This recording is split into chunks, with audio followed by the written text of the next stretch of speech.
Let's all play What's My Line? Well, listen, we are here again, and it's Friday. How about that one, huh, folks? Which Friday? Good Friday. It's a good, any Friday is a good Friday. Welcome to the show, everybody. Welcome to the show out there. We have guests, we have mystery guests, we have challengers. And right now, would our first challenger enter and sign in, please?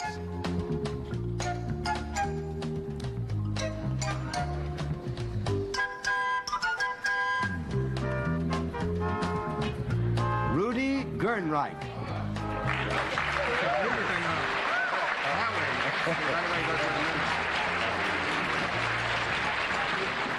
Of course, you all know designer Rudy Gernreich as the internationally famous designer of women's clothes and the man who shook the fashion world not too many years ago with the topless bathing suit, for which we are all deeply grateful.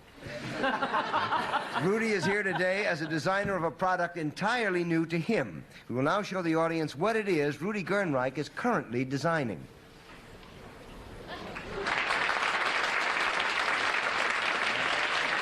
And we'll start the game with Sherry Henry. Rudy, is this some product that's used in the home? Yes. Most of the designers now are going into some home furnishing fields. Is it related to that? Yes. Would it be found on the second story of a house? This room, the product would be, used yes. in a room on the second story? Yes. Would it either be a bedroom or a bathroom, perhaps? Yes. Yes. Would it be a bathroom? No. No. 1 down and 9 to go. Gene, you want to have a shot at this? I wonder if it might be a bedroom. Yes. You've done it again. You have designed something for a bedroom? Yes. Rather than an entire bedroom. It's not a topless bed, I assume. No. No. Has it anything to do with the bed? Yes. It has something to do with the bed. And you've designed it. Is this something different from what we ordinarily think of as a bed? Would I recognize it as a bed if I saw it? It's not a bed. 2 down and 8 Then to I would go. not recognize it as a bed. That's the kind of kid I am. You are a sneaky person. Arlene. It's something that is put upon the bed, I take it, Rudy. Yes. Is it a dazzling sheet and pillowcase combination and blanket? No. 3 down and 7 to go. Soupy. I certainly was wrong. But it is, it goes on the bed, but it's not a sheet. It's a lady. I don't think it can really improve on the design we have now. Now, you've designed it. Would it be the bedspread? A comforter? Yes. Well, close enough. It's a quilt.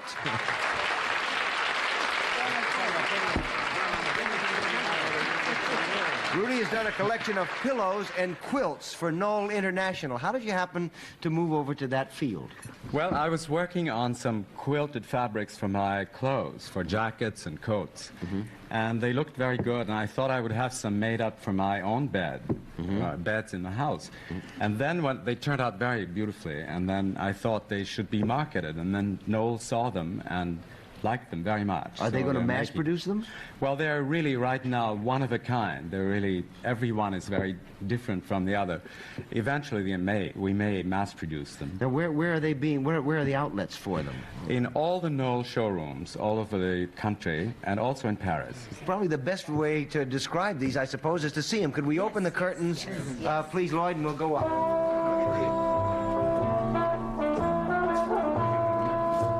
These are reversible, are they not? Yes, each one is reversible to another pattern on the other side. What's the green? Oh, look at this one. Boy, that's terrific. Look at that.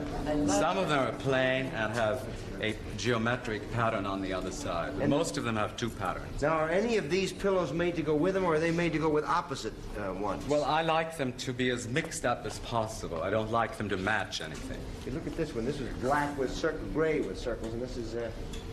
Well, really violet and orange. Violet and orange. The cushions are supposed to be a different color, maybe sometimes the same pattern, but a different color. Now, these are very modern. Are they meant to be only in modern rooms? Not at all. They can go into any kind of a house, I think.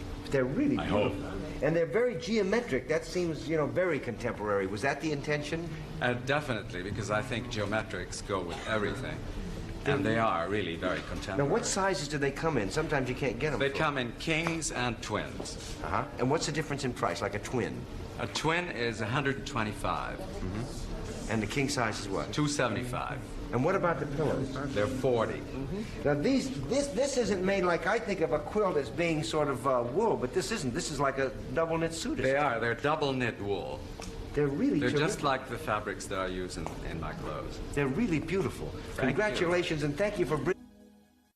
You should have been up there with those quilts. They're really beautifully made. Thank you, Larry. Extraordinary. That's all right. And I mean that sincerely. And now would our next challenger enter and sign in, please?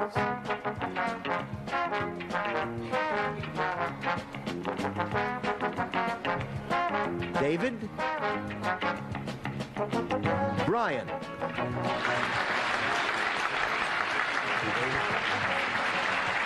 Where are you from, Mr. Brian? Palmer Park, Maryland. Palmer Park, Maryland. Now, panel, David Bryan deals with a living creature, and we will now show the audience what that creature is.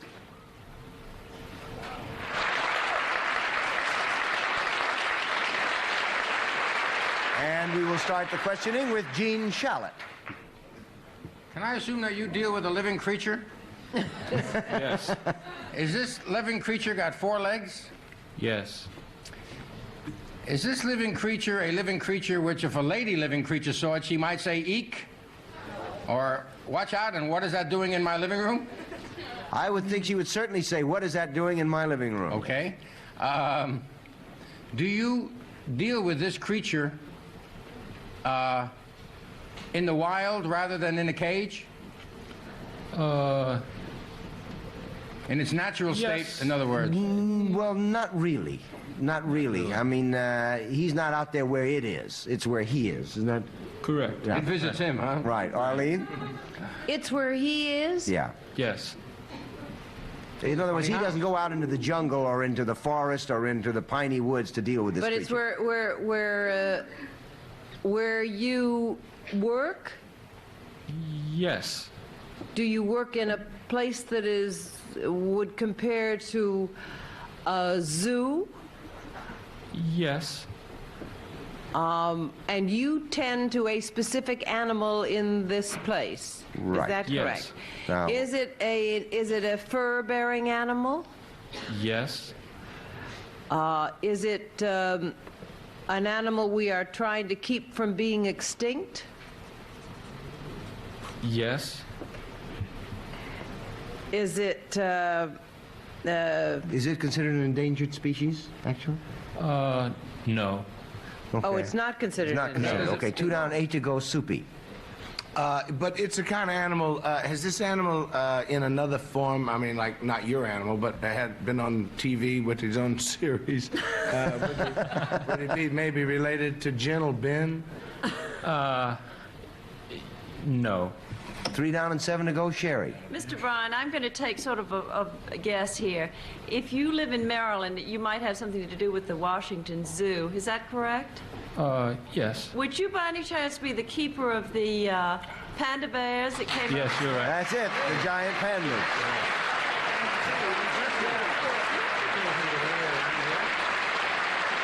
He is the panda keeper, among other things, at the Smithsonian Institution in Washington, D.C., at the zoo there. When were the pandas brought to the United States? They were bought April 16th of 72. Now, we have here, through the kindness of the internationally famous television kindergarten romper room, we have some film of the only 2 pandas in the Western Hemisphere. They're at home there in the Washington Zoo, and we'll look at it while David Bryan tells us about them. Could we roll the film? There we go. Who's that? This is Shing Shing playing with his supposedly panda-proof ball. And this is outdoor yards which chain link fence is separate the 2 animals. That is a picture of Ling Ling doing rolls. There she go again. They're darling. How old are they? She's 27 months and he's 21 months old. Now, why are they kept separate? So they're solitary animals in the wild. Oh, they are? Yes. Well, if you keep them separate, how are they ever going to breed? Well, when they reach maturity, which is the age of 3.5. Then you put them together? Then we'll put them together. Is there a period during which they can be put together, or is there, Well, they have a breeding period, which the female comes into estrus, and the male, he comes into rut. And when this period happens, then when you can put the two animals together. Do you know when it is? Because they've never been bred in captivity. They make their vocal during that time, and they sound as if they're a leopard of some kind. That's a mating call, kind That of? is a mating call of the giant panda. What do they eat? When you know it, he goes. There you go. What do the pandas eat? Well, they eat cooked rice, cooked sweet potato, carrots, apples, and much bamboo. Was it hard for them to adjust to being here? Well, Sure, the they were female sick. adapted to our area quite rapidly, which the male, it took him a little longer. But after a period of time, well, he adjusted also. Are they all right now? Right. That's Doing terrific. well. And on behalf of everybody, thank you for taking such Sure. good care of them. Right. Thank you for being on What's My Line. We have just time for one little round of Who's Who. So, Lloyd, could we open up the curtain, please? And here we have four nice people who have consented to play Who's Who with us from the audience. One is an administrative assistant, a sonar technician, one sells furniture, and one is a chemist. The job is to hand out the card so that each person is holding the card that states his or her occupation. You have 20 seconds. We'll start with Soupy Sales. Ready, set, go.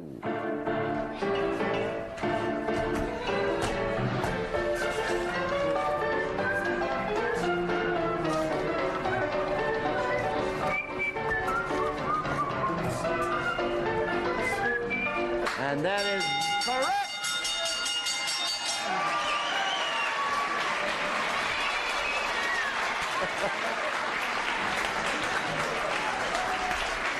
That is what you call a quick round of Who's Who. Would you tell us who you are, please?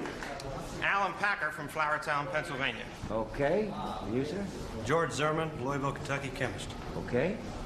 Charlotte Kay, Barrows, New York, administrative assistant. My favorite one so far. Rick Thompson, USS Massey, Fort Schuyler, New York. Okay. Thank you very much. You didn't stump them, but we have a special gift for each of you, and thank you for playing Who's Who on What's My Line. Thank you.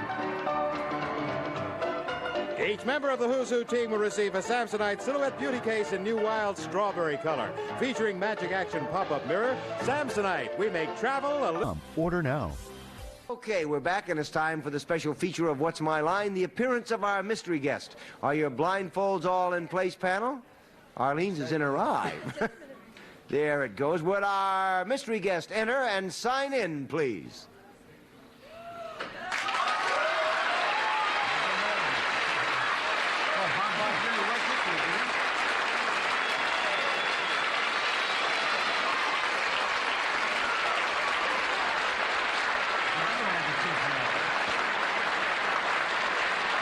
Okay, panel, you have about 3 minutes to discover the identity of our mystery guest. We'll go one question at a time, and let's start with Soupy.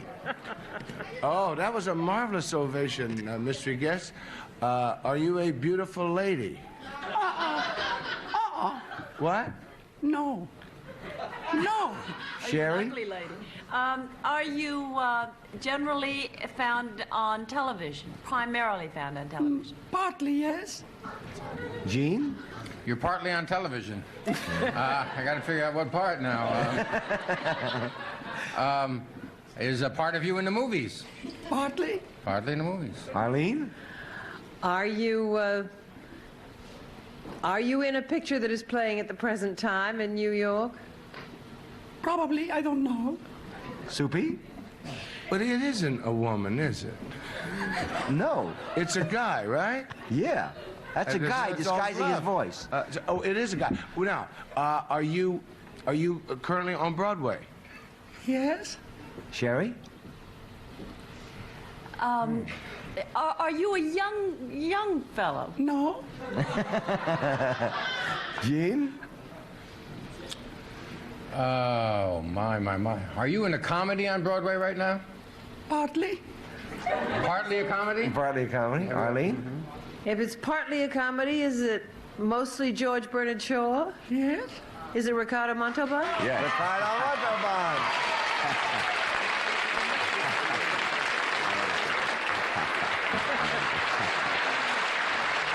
It is Ricardo Montalban, who is wholly a part of many things. Of many things. Of all the things that you do, what do you like doing the best? The theater, of course. The theater is the most rewarding, naturally. It's, although it's the most hostile, particularly certain critics here in New York are very hostile. It's the critics that are hostile, yes. Ricardo. But other than that, it's a great joy. The communication with the audience is very exciting. Well, but actually, the critics have been very kind to the show and enthusiastic about it all over the country. Not kind. They were. We got raves. Elliot Norton, for instance, in Boston, Claudia Cassidy in Chicago, and so forth. Claudia Cassidy came? Oh, a rave. I mean, raves all over, except here, Mr. Barnes. That hasn't happened since the flood. Well, Claudia Cassidy liked something. And Mr. Simon here, is giving us a lovely review, evidently. Only Mr. The one who really destroyed us is the Times, Mr. Barnes. But Clive Barnes, which I find very strange, says he doesn't like Shaw. That's right. He starts out by saying that he hates Shaw. So it seems to me that he should have disqualified himself from criticizing something that beforehand he's prejudiced to dislike, and therefore I think it lacks integrity in some way, Larry. But you're marvelous in it.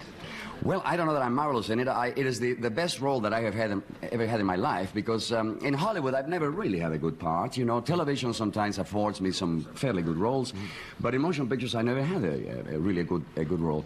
There are not too many roles written for Mexicans, you see, but this thing, Don Juan in Hell, is such an exciting and full and rich role, and the audiences are with us to such an extent. You have one of the most difficult things to do in it of anything ever on a stage. Well, you know, the role that I have is longer than Hamlet or King Lear, or perhaps together. It's a massive role, and so I've learned so much about my profession since I've been doing it. So you've been doing this. It's one of the Don Juan in Hell is the name of the show, and it's one of the most brilliant things he ever wrote. I think so. Shaw, I mean. Yes, you have such a marvelous cast. To see the great Agnes Moorehead. She's repeating the role she did once before. Yes, she originated. Paul Henry, the wonderful gentleman of the golden era. Huh? Pardon me? He plays the devil. Edward Mulhare. Edward Mulhare plays none other than Mr. Edward Mulhare. 3 consummate actors. So to say the words of Shaw in concert with this magnificent artist is for me the experience of my life, and we have people coming to see the show 2 and 3 times. It's that good.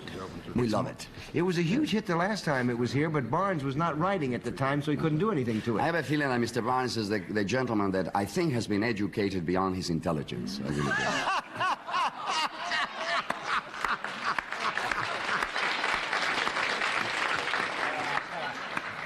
Listen, I hope the show runs for 5 years, and when it does, you'll stay. We need you here. Yeah. Thank you very much. Will you come back and play with us? Oh, yes. Maybe come back and be on the panel one day? By all means. That would be terrific, Lovely. Ricardo. Thank you for coming. Thank you very much. Thank you, ladies and gentlemen. Buy for the money you need. You know, it's really fascinating that all of us who get up and perform and take the position that we're interesting enough to watch for 2 hours and a half very often get it rather toughly from the critics. And it's, I think, fair sometimes to give it back to them. But, Gene, you know, there is a theory that a critic makes no contribution. And you are a critic, and I want to know what you think of that. What is a critic's role? I make a contribution. I give it the office. No, really, what do you think is the role of a critic now? Is it to condemn? I think the critic is really an educator, and as well as a master of the shopping list for the public, which has to pay $12 or $15 for a play, and it's going to cost them $50 before the evening's over. They have a right to know. I think actually Clive Barnes was being honorable in the review. He should not have disqualified himself when he did say that he did not think that this was George Bernard Shaw's best work by any means. I think he said that right out, and then he reviewed the show. Look, people see me on the street and say, "There goes the butcher." I walk in the restaurant, there's some actors hanging around, and they say, "Death to the enemy." You know, the actor, the performer, and the critic are in 2 different worlds. Enemies. Listen, it isn't always the critic. I once was in a play, and we got good reviews, but the word of mouth killed us. We'll see you Monday. Goodbye, everybody. Have fun.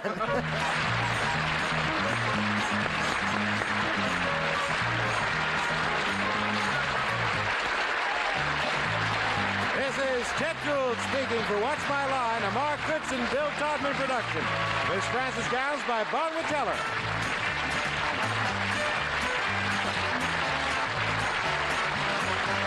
This program was recorded.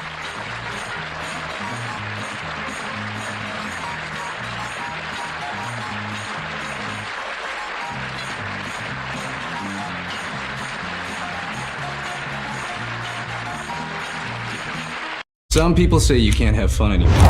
Then in 2025, you can't party like it's 1999. But I'm here to tell you that there's a party that makes Vegas and Miami look like your great aunt's Tuesday night quilting club. Let's talk numbers, shall we? 33 of the fastest human beings on four wheels. Speeds hitting 240 like it's just another Sunday drive. 350,000 people locked in and losing their minds. It's a rock concert, meets a rocket launch, meets a gladiator battle in the middle of spring break. It's part race, part party, part... Did that guy just paint his chest like a race car? The track, controlled chaos. Everywhere else, just chaos. Glorious, beautiful chaos. So if you're looking for a quiet, relaxing Sunday, keep scrolling. But if you want in a 109-year-old tradition that still rages harder than half your group chat, well, welcome to the show. You want an opera singer, a canon, and a flyover that rattles your bones and shakes your soul? Well, Bubba, that's the pregame. Why? Because this is the Indy 500.